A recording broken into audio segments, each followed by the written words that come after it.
and thanks to all of you for coming. I want to keep this casual, and since I'm just about the only person here wearing a tie, I'm going to loosen my tie. And if you are one of the other few people in the room doing the same, I encourage you to do the same. I thought I would just tell you a little bit about sort of what my life at NPR and covering the White House has been like. And then I am very eager to take your questions, so I don't want to set up your gabbing for too long.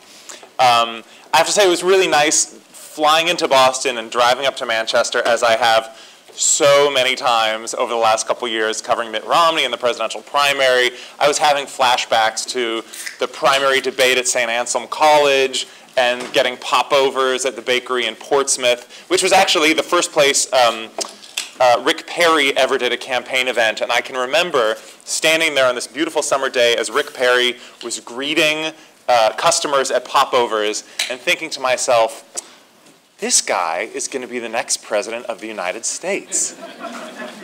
Well, as he later said, oops. But I actually, when I went to college, I had no idea that I would end up being a journalist. I majored in English at Yale, and when I graduated, I had no idea what I wanted to do. I applied for 100 different jobs and ended up taking a job teaching English in Greece. And I did apply for an NPR internship. I got rejected. And so a few months before I was supposed to take off for Athens, I found out that Nina Totenberg, who covers the Supreme Court, hires her own interns, separate from the main NPR internship program. So I applied separately to Nina, and she offered me the position. And so I called the people in Greece, and I said, sorry, I'm not coming. And I hopped on a flight to DC and moved into a studio apartment with a woman who I just met on Craigslist because it was the cheapest place I could find. And I started at NPR. And that moment was, I'm dating myself here, it was the end of the Clinton administration and the beginning of the Bush administration. And so Nina would be invited to all of these parties for outgoing Clinton officials and incoming Bush officials, and she would take me as her chaperone to these parties. And so for me, you know, a college graduate having never been to DC, I was suddenly interacting with senators and Supreme Court justices and going to the Kennedy Center and to all of these, you know, terribly fancy places. And fortunately for me, Nina and I had the exact same agenda when we got to these parties, which was make a beeline for the buffet. And then you start chatting with the Supreme Court justices. And I can remember getting home one night and calling my mom and saying, I just had a conversation about literature with Justice Anthony Kennedy. And my mother, being the woman she is, said, you couldn't have talked with one of the liberal justices? And so then I became an editorial assistant on Morning Edition, the morning news show, and I worked the overnight shift from 1 to 9 a.m. And I remember one night I was really, really having a hard time staying awake, and I was hoping to go home a little bit early, and I went up to the third floor to leave a note on Nina's desk, since I was going to leave before she came in for the day, because we were still close friends. She remains a very good mentor of mine.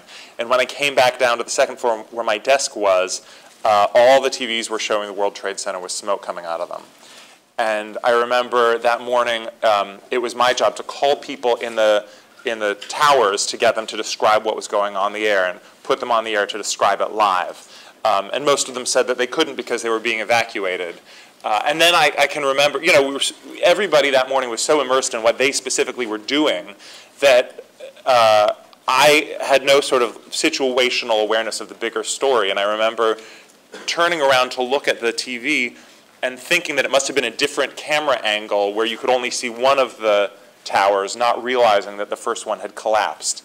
And that day, you know, I stayed and worked until noon, and then came in at 9 p.m. that night and worked from 9 to noon for the next couple of weeks. And that was the first major news story that I was personally involved in helping with coverage of. And I remember the guy who hosted Morning Edition back then, named Bob Edwards, later said, you know, when the country is in crisis like that and when there is so much tragedy unfolding, everybody asks themselves, you know, what can I do? What's my role here? What am I supposed to be doing? And the nice thing for journalists is that we know what we're supposed to be doing. We're supposed to be telling the story. And that was my first real, you know, firsthand experience of that. Fortunately, being surrounded by people who actually knew what they were doing, telling me what I was supposed to be doing. Eventually, I started doing freelance stories because I thought, well, I'm surrounded by all of these amazing journalists who do all this amazing work. I should, learn from them and ask them for help and ask them for advice. And so I checked out a reporter kit and a microphone, and I went and started reporting stories on my own and getting a couple of them on the air for the local station and then for NPR. And then I got some temporary reporting assignments. I was in Boston for a little while, in Atlanta and Miami. And then eventually I became NPR's justice correspondent. And so for 5 years, which I didn't realize at the time were like some of the most dramatic years in the history of the US Department of Justice, I was covering debates over torture and domestic surveillance and the war in Iraq and legal proceedings for detainees, Guantanamo Bay, all of that. And then I came to the job that I'm in now, covering the White House. And I can remember the first time I was ever on Air Force One, I figured this happens all the time. It turns out it doesn't. President Obama came to the back of the plane. And now, not all of the press that covers the president rides on Air Force One. In the back of Air Force One, there's a press cabin with room for what they call the pool of reporters. And the pool is like one print, one TV, one radio, one still photographer, etc. And when you're in the pool, your job is to document everything that the pool can see that everybody else in the press corps can't see and share it with everyone else in your medium. So when I'm the radio pool reporter on Air Force One, I'm supposed to document everything important that happens, say if the president comes to the back of the plane, and share it with all the other radio reporters who are not on Air Force One.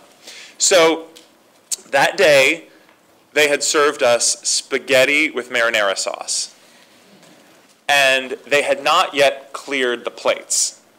And my recording equipment was like under the seat in front of me. And so I, of course, had my tray down and, this big sloppy plate of red sauce in front of me. And I was sitting on the aisle, and then the president comes back. And he's standing like right at my elbow. And I remember thinking to myself, okay, I can either dive for my equipment and splatter the leader of the free world with tomato sauce, or, for my very first time on Air Force One, fail to do the job that I'm specifically here to do. So I had a little, we call it a mini panty. It's the opposite of a mani-pedi. It's, it's a miniature panic attack. So I had a little mini panty. And then I looked and I saw that the TV guy had his big boom microphone, and he saw the situation I was in, and he was like, it's okay, I got you. So he shared his audio with me, and I did not splatter the leader of the free world with red sauce. But I remember sitting there looking up at him, because he was obviously standing, I was sitting, and I remember I saw razor bumps on his neck. And it was this very, minor thing that in that moment really humanized the president for me. It's like, yes, he is the president of the United States of America, the leader of the free world, blah, blah, blah, blah, blah. But he's also a guy who shaves every morning and gets razor bumps, just like every other guy who shaves every morning. Well, I suppose some are privileged enough not to. Anyway, point is, like, that really humanized him for me. Later, there was a cocktail party for press at the White House. This is something they do every now and then just to sort of, break down some of the barriers. The president came by, it was off the record, and he was chatting with us, and he knew that I had only recently started to cover the White House, and he said, what do you think of it so far? And I said, Mr. President, I have never in my life been as single-mindedly focused on anyone as I am on you every day, which is true. And he said, oh, I'm sorry to hear that. But it's true, I wake up in the morning and I think, what's President Obama doing today? And I go to sleep at night and I think, what's President Obama doing tomorrow? And that's kind of my life. It can be a little overwhelming, but fortunately NPR has 3 of us who cover the White House. It's me, Mara Eliason, and Scott Horsley, and we rotate weeks. So 1 week I will be on duty at the White House, working in NPR's little basement cubbyhole broadcast booth every day. And on those days, I'm, in the briefing asking Jay Carney questions. If the president travels, I'm traveling with him. I'm on the air every day doing today the president said, today the president did. And then the other weeks, like this week, I can sort of take a step back and do bigger picture, more thoughtful stories. But even in 1 week at the White House, it's shocking the number of important news stories that can unfold. If you just look at this week, President Obama was at the UN. So you could call that one story, or you could unpack it into Syria, Iran, Russia, Palestinian-Israeli peace negotiations. I mean, there's all of that. There's the brink of a government shutdown. There's the rollout of the new healthcare law. I mean, like, these are all huge, huge, huge stories, and they are all happening just this week. So it can be a little overwhelming, which is why it's great to have 3 people covering the White House. And we all sort of have our areas of expertise. Scott Horsley is an MBA, so when it comes to the budget, financial, fiscal stuff, he's really good at that. Mara Eliason has been covering raw blood and guts politics for years, and so she's like really good at the political stuff. I'm really good at the fluff. I mean, honestly, I'll do stories about like, why are children in all of the political campaigns right now? Or like, why is language important in the debate over gun control? But I also do some substantive stuff. And now I have just accepted a job as NPR's new London correspondent. So in January, I'm going to be moving across the pond and covering foreign affairs, which is exciting because, well, first of all, because I'm the only one there. My editor is in DC, and by the time he gets into work, I've more or less finished my workday. So I really have free reign to do kind of whatever I want to do, and I'm really excited to, from one week to the next, pivot from stories about arts to science to business to education to politics to you name it. And this morning I talked with a freelancer named Larry Miller who does some stuff for NPR out of London, and he said, oh, it's a really, really exciting time to be in London. There's an election coming up. The politics are totally crazy. And then he paused and said, but actually not nearly as crazy as the politics in the US right now. So that's what I have to look forward to. And I have lots more stories I could tell, but I think that seems like a good place to hand it over to you and your questions. I think we've got a microphone here. Is there one on the other side as well? No, just here. So come over here if you've got a question. And I'm happy to talk about whatever you're interested in, whether it's the news of the day, public radio, how to get into journalism, President Obama, just sort of stories from the road, whatever you're curious about. Or if you're not curious about anything, I can just keep telling stories. Yeah, come over to the mic just because I think it's being recorded, and that way your mellifluous voice will make sure to get on the recording. Well, I'm actually just interested in hearing more about that Louisiana prison system report that you did. I noticed in passing when I was reading your bio you did that, but I knew nothing about that. So if you could talk about that, that'd be great. So when Hurricane Katrina hit, I was the justice correspondent covering legal affairs for NPR. And I wasn't in Louisiana for Katrina. But after Katrina, there were all kinds of really scary stories coming out about what had happened to the justice system. And Louisiana's justice system had all kinds of problems to begin with, and this just sort of broke the entire thing wide open. Basically, you had the main prison in New Orleans flood, and I mean the entire city flooded, and so people were evacuated to prisons all over the state. And the evidence room had also flooded, and so the evidence in all of these cases was destroyed. There was so much chaos as the storm was unfolding that a year later, by the time I came to this story, they were still finding prisoners in prisons all over the state of Louisiana who maybe were picked up on marijuana possession just before the storm hit and had never seen a lawyer, never been in front of a judge. And it underscored deeper problems within the indigent defense system in Louisiana. This gets a little technical, but since most of you are law students, in indigent defense, they refer to either a vertical or horizontal system of representation. A vertical system is each time you show up to court, there is a public defender assigned to the court that day, and that public defender represents you for the day, and then your day in court is over, and the next time you come to court, a different public defender who's there that day will represent you. That's vertical representation. Horizontal representation is you're a lawyer, you're a client, and you have a lawyer, and that person will be your lawyer throughout the entire process. The American Bar Association has a detailed best practices document about how to do indigent defense, and you don't do it the vertical way because then what happens is nobody knows who the indigent defendants are, nobody knows who's being represented by whom. In fact, There is no who's being represented by whom. Unless you're in court that day, you really don't have a public defender, a lawyer representing you. And so if you get picked up on, say, marijuana possession, and then the prison floods and you get shipped off to some other part of the state, no lawyer represents you, knows you're there. If you don't have family to look out for you, if the evidence has been destroyed in a flood, there's no way to get justice. And so there was this one incredible Tulane law professor who ran this clinic who basically sent law students to every prison all across the state to interview every prisoner. And then they slowly, slowly processed the system. And there were other related stories about, you know, guards abusing detainees. There was a story about the incredibly overcrowded prison in New Orleans post-storm where prisoners were getting, it's called MRSA. It's a drug-resistant infection that spreads in overcrowded areas like prisons. There was, you know, no heat or air. You don't really need heating in New Orleans, but you sure do need air conditioning, especially when you have 30 people in a cell that was intended for 5. Anyway, so there were a lot of other stories that followed on that one, but that was sort of the overarching shape of it. Yes, come on around to the microphone.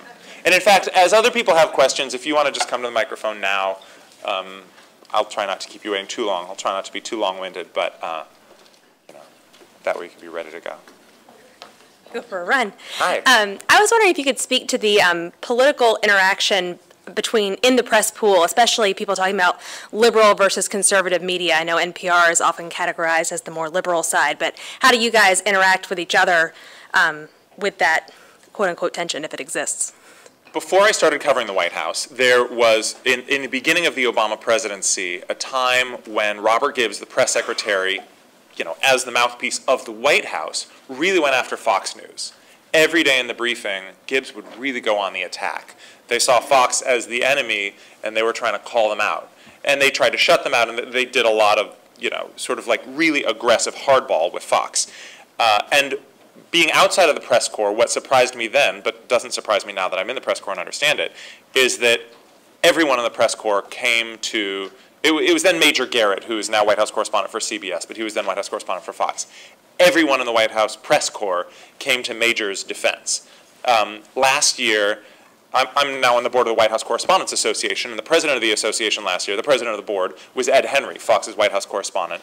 And you know, there are a lot of different sort of like alliances and teams, but I think more than anything else, we in the press corps see ourselves as colleagues trying to get the most we can out of the White House in this push-pull where they want to shape the message as they wish it to appear, and we want as much raw information and access as we can get in order to accurately tell the story and represent what's happening in the White House. And so in that push-pull, you know, which varies and morphs depending on the story and the scenario, the White House press corps is very, very cohesive. And yes, we compete with each other for scoops, and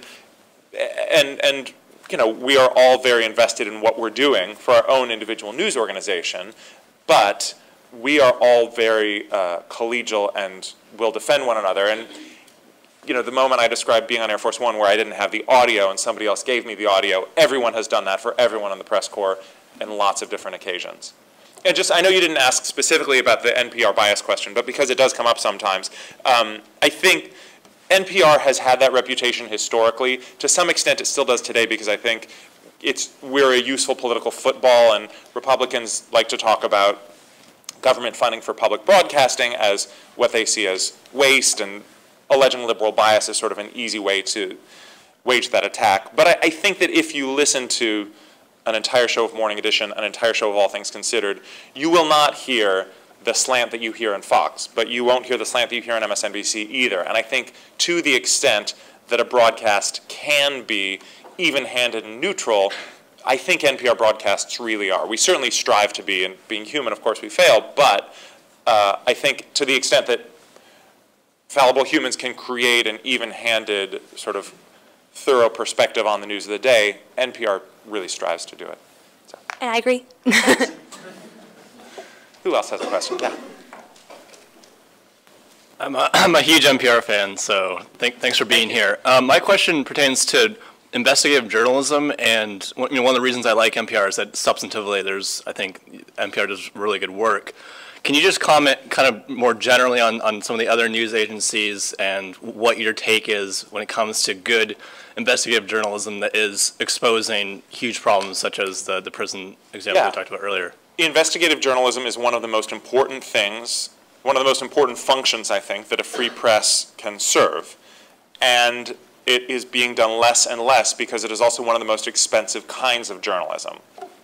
To put two talking heads on the air and say, here's the liberal point of view, here's the conservative point of view, is cheap and quick and easy, and you can fill hours and hours of airtime every day doing just that. To go to the White House briefing and say, here's what the White House spokesman says, I'm standing in front of the White House repeating the talking points I heard, is quick and easy, and God knows I've done it week after week. And it's important. I'm not saying that those are not valuable, but I think that they are neither as valuable nor as difficult to do as really good, long-term, hard-hitting investigative journalism. And when you uncover abuses of power, you are helping to improve the democracy in ways that would not exist but for the journalists who help uncover those abuses of power. But the best investigative stories can take 6 months to report. And in those 6 months, you're paying the salary of a person who is not on the air every day, not filling hours of airtime. And so as news budgets shrink, investigative journalism is one of the first things to go. And I think that's really, it's more than unfortunate. I think it actually kind of harms the democracy, not to be a Chicken Little about it. But I think the fewer people you have digging and getting those really important stories about abuses of power and things that have gone wrong that are out of the public view, the less effective the democracy is.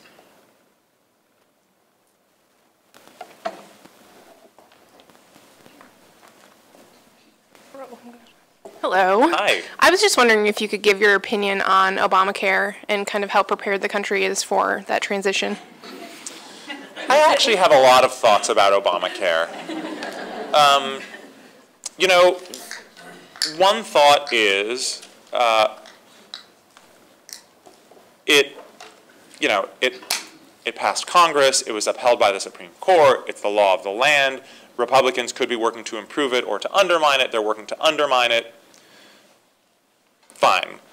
I heard Todd Purdom, who writes for Politico, say something very smart recently, which is that every big, important law has passed with 70-plus votes in the Senate. You look at the Civil Rights Act, it passed with 73, 74 votes, and the next day, the biggest opponent of the law said, this is now the law of the land, and I don't like it, but it is.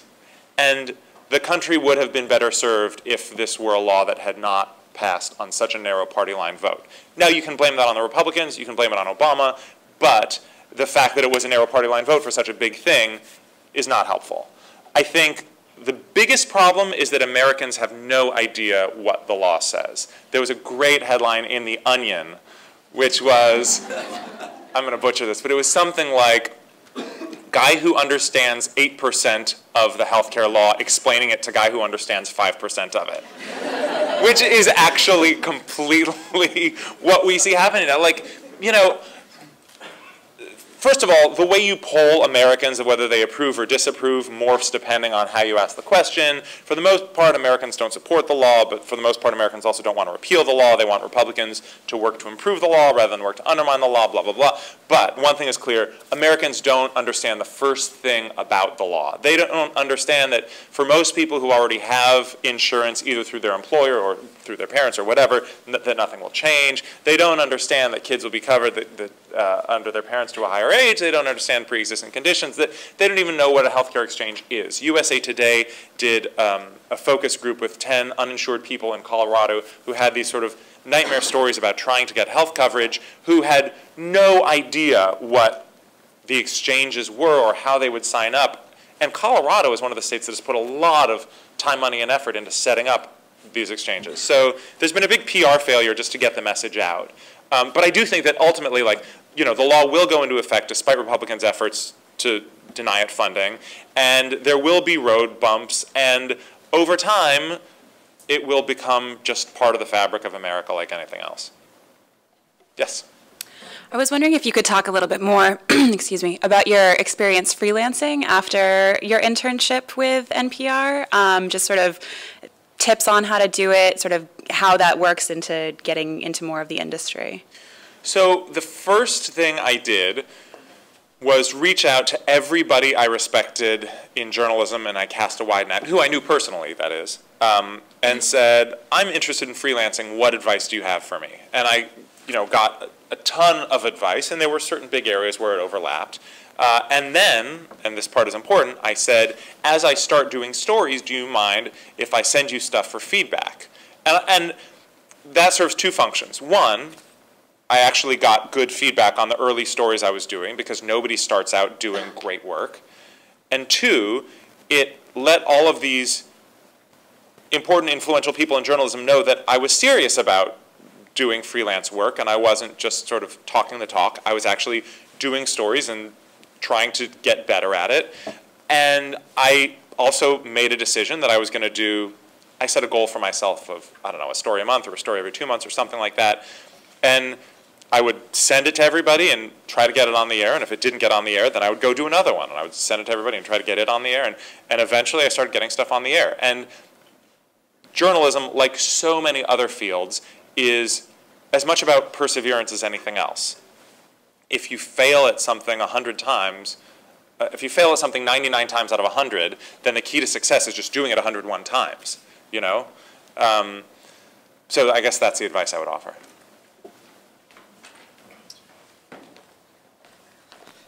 How have you seen your job change? You kind of started in 2000 when the internet was a new thing. Yeah. And now we're in 2013 where the internet is completely maxed out. And so how has your job changed? It's full. There's no more room on the internet. I'm looking for the end of it. It's full. But in the last 13 years, how has your job changed from when the internet was a new thing until now where everything's just so instant? Yeah. I'm going to tweet my answer to that, okay, if you don't mind. So everything has changed. One interesting dynamic for a person in radio is that radio listening has been steadily dropping off. NPR listening actually has been pretty steady, but radio as a medium, it's like dead. But audio as a medium is booming. People have earbuds in their ears all the time. And so, yes, we're still making radio shows, but we're really sort of making audio content. And one of the biggest successes at NPR in the last 5 years was this project called Planet Money, which started from a really amazing hour-long documentary that an NPR reporter and a This American Life reporter collaborated on. This American Life, if you don't know, is an hour-long weekly show that sort of tells stories from, tells stories. Anyway, they did this amazing hour-long documentary explaining the financial collapse, and then they started to create this project called Planet Money, which the goal is to explain economics to typical people. And Planet Money is a podcast and a blog, and they do hour-long This American Life specials, and they do 3.5-minute stories on Morning Edition, All Things Considered, and it's all fungible, They're just sort of creating audio. And they have a Twitter feed, and they have a Tumblr, and right now they're doing this amazing project called Seed to Shirt. They did a Kickstarter to create a Planet Money t-shirt, and it, busted through all of its goals, and then they're now documenting how this shirt is made, going to the plant in Bangladesh where it's sown, and the fields in Colombia where the cotton is grown, traveling on the container ship as it crosses the ocean, sort of documenting the global economy. And they're doing that in radio stories that will be beautifully fully produced, but also in real time on Twitter and Tumblr and their blog. And so, for me, it's interesting and exciting, and there are new ways to sort of express the stories that I'm telling. When Obama was in Africa earlier this summer, I did an Ari in Africa Tumblr that let me put all of this behind-the-scenes stuff that otherwise never would have gotten on the radio onto the web. But from a news perspective, it has also changed the way the news works. Because there was a time when a presidential campaign was covered in daily increments, where the press was with the candidate, and at the end of the day, everyone sort of having digested the story all day, spit up that day's newspaper story. And now, everybody's live tweeting every campaign rally and observation and press conference, and so it is this never-ending stream of information that occasionally gets translated into newspaper stories and radio stories. But in the meantime, if you're a campaign manager, you are trying to shape a narrative that is evolving before your very eyes on Twitter and elsewhere. So yeah, things have changed completely in what I think are exciting ways. Hi. Hi. Looking back to the 2012 election, how would you characterize your relationship with Team Romney, and how would that compare to interactions with other campaigns? So I've only covered the Romney campaign, which makes it hard for me to compare. My relationship with Team Romney was good. The candidate himself was very, very removed from the press, partly because there was this one very telling experience I had where he came to the back of the plane to talk with us off the record. And he was so likable and funny and genuine and smart, and we asked him tough questions and he responded in really good ways. And afterwards, I pulled his senior aide aside, who had set up that little session, and said, you're really doing yourself a disservice by not allowing us to record that and share it with the world. And this guy said, no, you don't understand. If the cameras came out, that side of him would completely disappear. Mitt Romney was a guy who had a really great rapport with people on a one-on-one basis. Everyone who knew him personally really liked him, but he was pathologically unable to convey that to the public en masse, which is a real weakness in a politician. One of the things a politician needs to be able to do is speak to a crowd of 10,000 and make every person in the crowd feel like he's speaking to them, like they understand this person.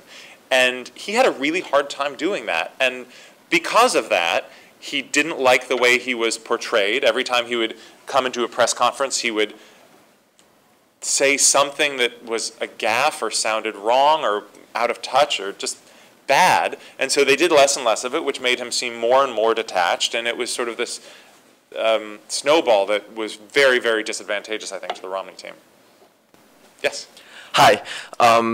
I just wanted to know, there's a lot of criticism about the press and about its failure to keep the federal government accountable for its programs, like surveillance programs and indefinite detention of prisoners and the lack of concrete evidence of chemical weapons in Syria.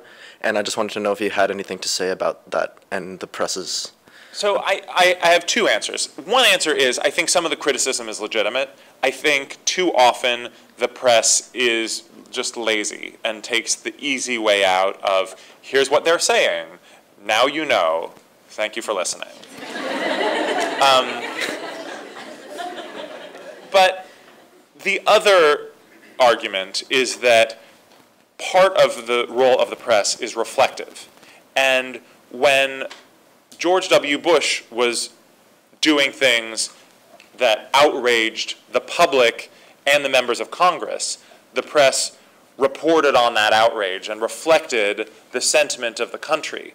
And because the country is not expressing the same degree of outrage about NSA surveillance and drone strikes, there is not the same level of coverage because there's not the same level of outrage. We report on the disclosures, we report on the debates, but it's not our job to say, this is terrible. At least it's not my job to say this is terrible. There are certainly people in the media whose job it is. But you also see a lot of the criticism of Obama. So the specific things you mentioned, I think, reflect a sort of Nixon to China schema, which refers to Republican President Richard Nixon was able to go to China in a way that a Democratic president might not have been able to because being a Republican, he was able to do more liberal things. When George W. Bush said he was going to close down Guantanamo, everyone was like, hey, yeah, cool. And then when Obama said he was going to close down Guantanamo, it was like, you liberal crazy, you're putting the nation at risk. Similarly, when Bush did unilateral targeted killings, people were like, you're this crazy conservative doing all of these illegal things. And when Obama does it, it's like, oh, well, you're a liberal Democrat, so it's okay if you do targeted killings, because that's not really who you are in your heart. So I think the things that people, the things you're naming, NSA surveillance, are things people got very upset about when Bush did it, just as they got very upset about Obama trying to close Guantanamo. The things that Bush did that went against type, like trying to close Guantanamo, got a pass, and the things that Obama's doing that go against type, like drone killings, to some extent, also get a pass. Yeah. Thanks. Yeah, sure. Hi, I'm not saying that NPR is guilty of this, but I'm serious about that. But there's certainly some criticism where, especially near election times, journalists will say things that are just plainly wrong, and then they don't take steps to tell the public to say that they were wrong and this is what the truth is. Does the journalist community, do they worry about that? Is that a PR issue for them? Yeah, I mean, it's less PR. It's more accountability is important. If your job is to keep the public informed and you say something that's incorrect, you have an affirmative obligation to correct the record. There was an amazing correction in the New York Times today that I can't remember the context, but it boiled down to Mario and Luigi were not janitors, they were in fact plumbers. That is a real correction in the New York Times today. Yes, responsible news organizations have an obligation to correct the record. Now, how you correct the record is debatable. You know, some people say on page A6 of the New York Times where the story appeared, that's where the correction should be. Or, you know, if NPR aired a story at 8:50 a.m., then at 8:50 a.m., where the mistake was, you need to say, we got that wrong. Most news organizations don't go that far. The New York Times has their corrections in a little box on front that nobody reads unless everybody calls their attention to the Mario Luigi correction. NPR corrects things online, and occasionally, depending on the scale of the mistake, will correct them on the air as well. But every news organization handles it differently. Okay, thanks.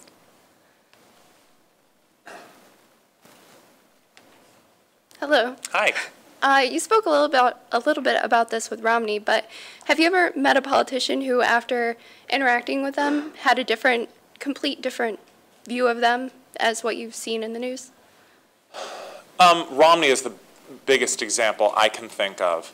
I didn't cover Hillary Clinton. I have never covered Hillary Clinton, but somebody told me from the somebody who worked on her 2008 campaign told me one of the reasons her campaign schedule was so grueling was that they had data that showed when people met Hillary in person, they liked her more than when they saw her on TV. And so as a result, they tried to pack her schedule with as many live interactions with real human beings as they possibly could.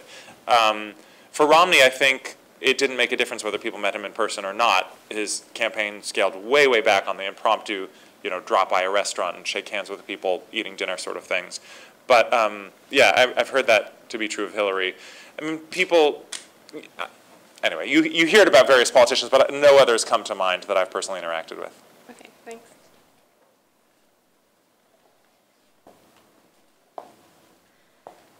Hi. So it seemed like when you were talking about like your first job with NPR, you were kind of thrown into a scenario that you weren't really familiar with, like it's your dream job. For a lot of us, we're about to be thrown into the working world in scenarios that, do you have any advice? Yeah, I mean, so the big secret that nobody tells you is that education does not prepare you for the thing that you will be doing. You know, like, chances are you will get to your job and there will be a program you've never seen before or a set of tasks you've never done before. And a good education's job is not to teach you that computer program or teach you how to do that set of tasks. A good education teaches you how to learn how to do new things. A good education teaches you how to read and write and think and analyze and adapt, such that no matter where you go, no matter what you do, the new challenges that you encounter will be challenges that you're up for. You can't possibly, you know, unless you go to auto mechanic school and spend your life working on cars, expect to know all about telecommunications, and as a lawyer, your first job may be a telecom merger. You can't be expected to know everything about a particular ecosystem in a particular part of the country where there may be a lawsuit that you are working on as a lawyer.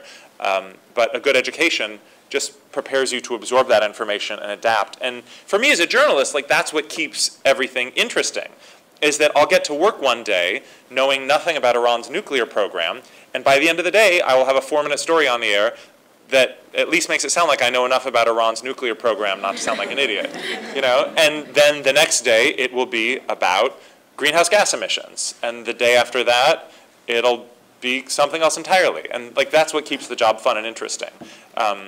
So education is just about building up the skills and confidence to be able to say, okay, I know nothing about Iran's nuclear program, and now I'm going to learn about it. Thank you. Sure. Following that question up.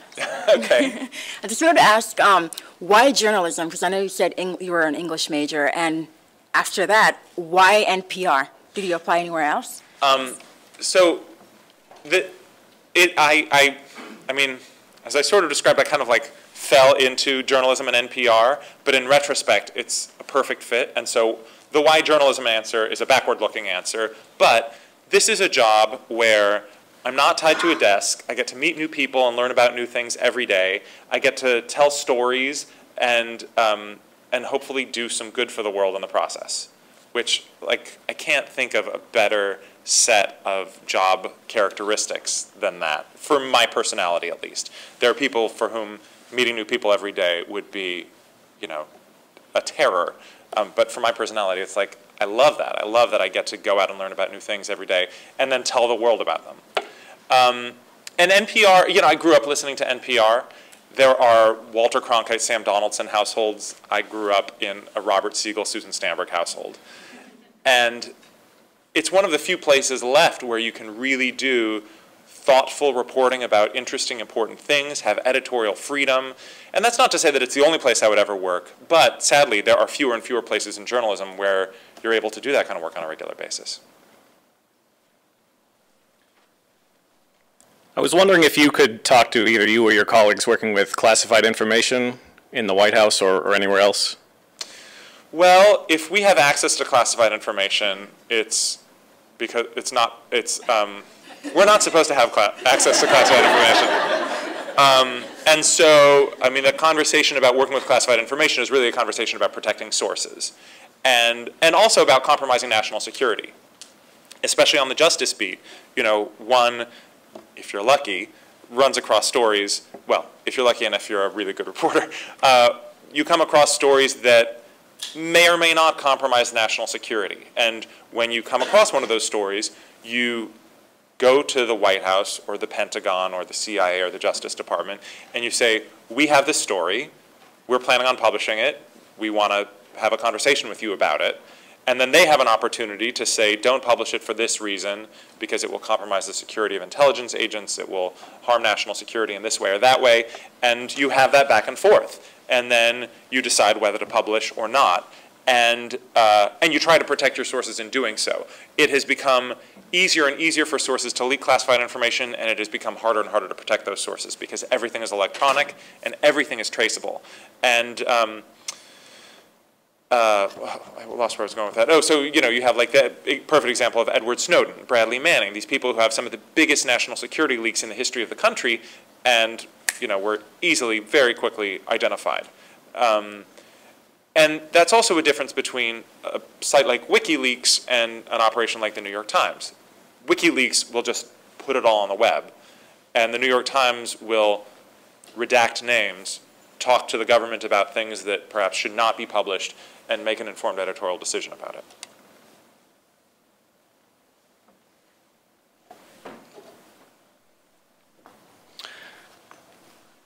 Having been a reporter in Washington for a while, I was wondering if you might comment on the rise in brinksmanship in recent years. I know some people say that it's because legislators don't go out and have a beer together anymore. To what extent is that the case, or what other causes do you see? That's true, but there are more profound structural reasons as well.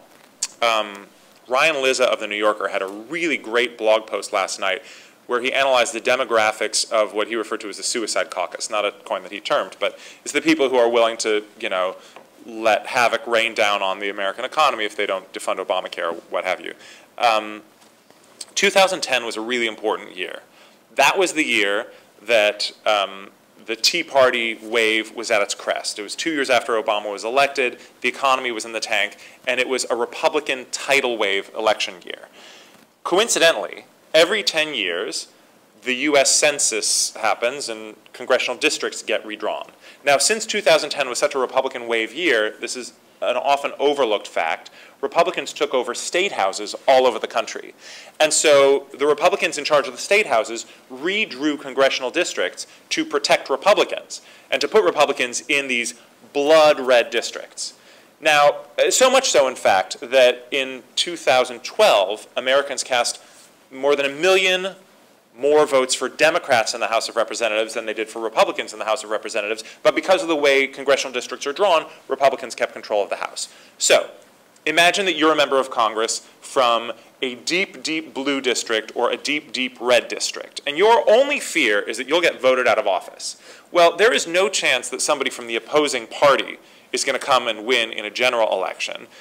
There is a very real chance that a more extreme person from the far-off wing of your own party will come in and kick you out because you weren't pure enough. And so suddenly, any incentive you might have had for compromise is gone. There's no interest in making a deal. You represent not a representative cross-section of America, but people who hold the most extreme views of your own party. And so the likelihood of your getting voted out of office is greatest if you reach a compromise, if you reach a deal. Purity is rewarded, and collaboration is not.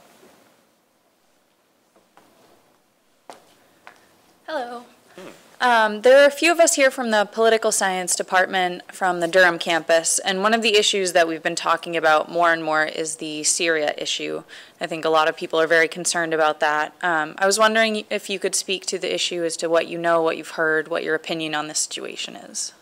Well, there was an off-the-record session. Y'all won't tell, will you? I can't remember the exact phrase he used, but the president, this was like he was at the back of Air Force One, just, chatting with reporters. I think he called it a shitty situation or a shit show or something like that. Anyway, I remember he used the word shit. I was like, oh, Mr. President. But yeah, that pretty much sums it up. So listen, here's the problem. You have this horrible, despotic guy who's willing to kill hundreds of thousands of his own people, including gassing children to death, cannot be tolerated. And then you have these rebel groups that are heavily influenced by al-Qaeda. I mean, there was just this week, I don't know if you saw this headline, but there was a meeting of the Syrian rebels where they were basically like, oh yeah, those moderate folks that you Western powers are talking to, they ain't us, and we don't represent, they don't speak for us, and we seek an Islamic Republic. Now, who knows what an Islamic State means? Turkey is an Islamic state, so is Saudi Arabia. They're very different countries, obviously. But these al-Qaeda-influenced groups stand a very real chance of taking over the country after Bashar al-Assad goes. So, President Obama wants to punish Assad for using chemical weapons, violating a clear international norm. But what do you do when he goes? Are you turning over the country to terrorists? Syria is also very different from Libya in that Libya is pretty much one ethnic monolith, and Syria is all of these different demographic ethnic groups all mixed up in this very, very unstable, uneasy balance. Syria's been going on for 2 years, and the thing about a 2-year uprising is that the dentists and the university professors are the first ones to fall. And the people who managed to last 2 years are the most extreme, ruthless folks who are willing to do anything to keep fighting and stay in power. And so, I don't mean stay in power, I mean keep trying to get Assad out of power.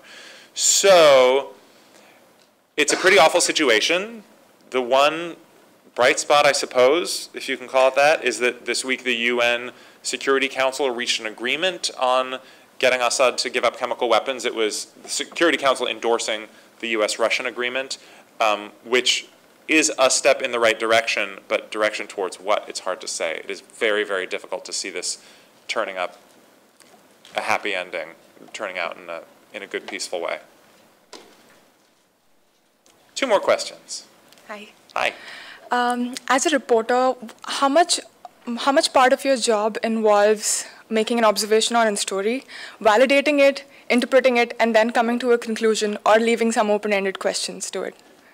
Well, you know, it's a combination. So, you know, I will occasionally do what I think of as meta stories. For example, I have a story that's airing tomorrow morning that I just finished last night, which is about how President Obama is handcuffed in these debates with Congress because he has neither a deal-making partner to work with nor a high-profile villain who he can demonize. Now, that's not like, here's what's happening in Washington. Today, debate was ended, a cloture vote was filed, blah, blah, blah, blah, blah. It's sort of, you know, a concept that my editor and I were discussing, but you can't just say, here's what I think is going on. You have to, you know, bolster that argument with concrete examples and smart people from both parties who say, well, yes, here's how I see that playing out. And you know, when I start calling smart people from both parties, there are times that they say, that's not actually what's really happening here, blah, blah, blah, blah, blah. So there was one Democrat I interviewed who said, no, I think he really does have a villain in Ted Cruz, who, you know, stood up there in the Senate for 21 hours. And, but then there was this briefing with Jay Carney where he was asked again and again, he's the White House spokesman, he was asked again and again about the Cruz talkathon, and he didn't even mention Cruz's name in the response. He kept dodging, talking about, you know, the price of insurance under the new health care law, and it was very clear that he was trying not to elevate this freshman senator to a higher position of, oh, the White House's public enemy #1. So, you know, you have to sort of test and explore these hypotheses before you just put them on the air as fact, but ultimately, hopefully, the story makes its point in a solid way. Yeah. Last question. It's a high burden. High burden, heavy burden, high bar. Obviously, you're so busy every day, so how do you deal with the work-life balance? Work-life balance. I think, you know, the key is just to enjoy what you do. I am busy, but because I really like my job, I don't really get exhausted. You know, I mean, there's stupid things, but like I try to eat healthy and exercise daily and get enough sleep, which, as dumb as they sound, like they are important. And, you know, my friends know that I'm busy and that I am less likely to say, are you free for dinner a week from Thursday? And more likely to say, oh, I'm free right now. Or can you get together? Just because, like, that's the nature of my life. But it works out. Thanks, everybody. And I'm happy to stick around a little bit longer if you want to ask me.